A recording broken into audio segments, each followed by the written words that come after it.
আর যেহেতু বৃষ্টি এটা তো কোনো নির্ধারিত মানে বলে কই আসে না, এটা আল্লাহ পাকের একটা সৃষ্টিরই ব্যাপার। বৃষ্টি হচ্ছে আপনার যখন এমনি স্বাভাবিকভাবে হবে তখন রহমত, আবার যখন একেবারে অতিবৃষ্টি হবে তখন সেটা হবে গজব। সেই জন্য আল্লাহর প্যারা আমাদেরকে দোয়া শিখিয়ে দিয়েছেন, আল্লাহুম্মা সাইয়্যিবান নাফিআ।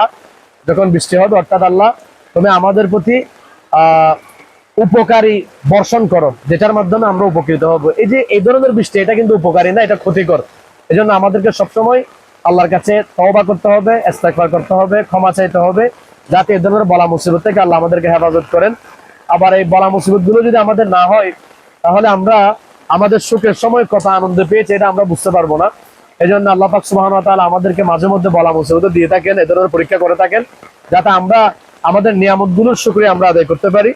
তো এখন আমরা এখানে, এটা তো উঁচু জায়গা, উঁচু জায়গার মধ্যে আপনারা দেখতে পাচ্ছেন আমরা প্রায় হাঁটু পানির মধ্যে আমরা দাঁড়িয়ে আছি। কিন্তু আমরা যারা একটু নিম্ন অঞ্চলে আছি আরো ভিতরে, আমাদের বাসা যারা নিচতলায় আছে, বিশেষ করে আমাদের বাসা সহ আমাদের প্রায় কুমোর পানি বাসাই।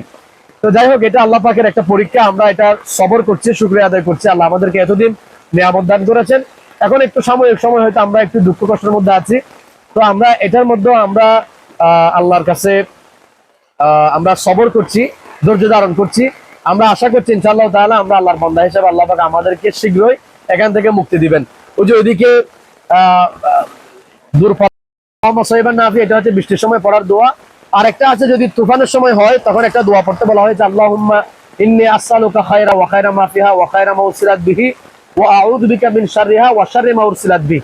এই দোয়াটা পড়া যায়। এটা হচ্ছে মূলত তুফান তেলাওয়াত করতে পারি, জিকির আজকার করতে পারি, তারপর আপনার দরুদ পড়তে পারি। আল্লাহর তাআলার উপর এমন কিছু দরুদ আছে যেটা পড়লে বৃষ্টির আপনার ফোটার সমপরিমাণ সওয়াব আছে।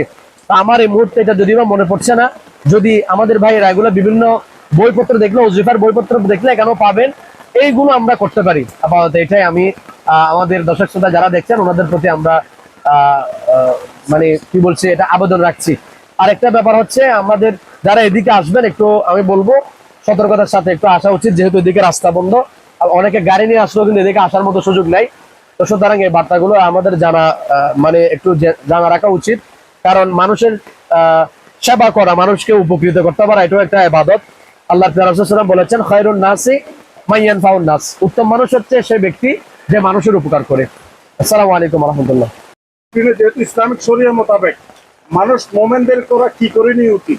মুমিনদের উচিত হচ্ছে বেশি বেশি ইস্তেগফার করা, এগুলো থেকে শিক্ষা গ্রহণ করা, কারণ এগুলো গজব। বলা মুসিবত আসলে মানুষরা সেখান থেকে শিখতে পারে। যেমন আমরা দেখি যে অনেক সময় মানুষ রবকে ভুলে যায়, আল্লাহকে ডাকতে পারে না। যখন কোনো ধরনের এ ধরনের দুর্যোগ পরিস্থিতি সৃষ্টি হয় তখন তার ভিতরে আল্লাহর স্মরণ আসে, তখন সে বলে যে আমরা হয়তো পাপ করেছি, অপরাধ করেছি, সেজন্য আমাদের উপর শাস্তি আসতেছে। এই জন্য অনেকে তওবা করে। মূলত হচ্ছে বান্দাকে বাঁচানোর জন্য আল্লাহ বিভিন্ন উপলক্ষ করেন, এটাও হতে পারে একটা এ ধরনের উপলক্ষ। এই জন্য আমাদের উচিত হচ্ছে বেশি বেশি ইস্তেগফার করা, তওবা করা, আল্লাহর দরবারে ফরিয়াদ করা, এ ধরনের বলা উত্তম। বৃষ্টি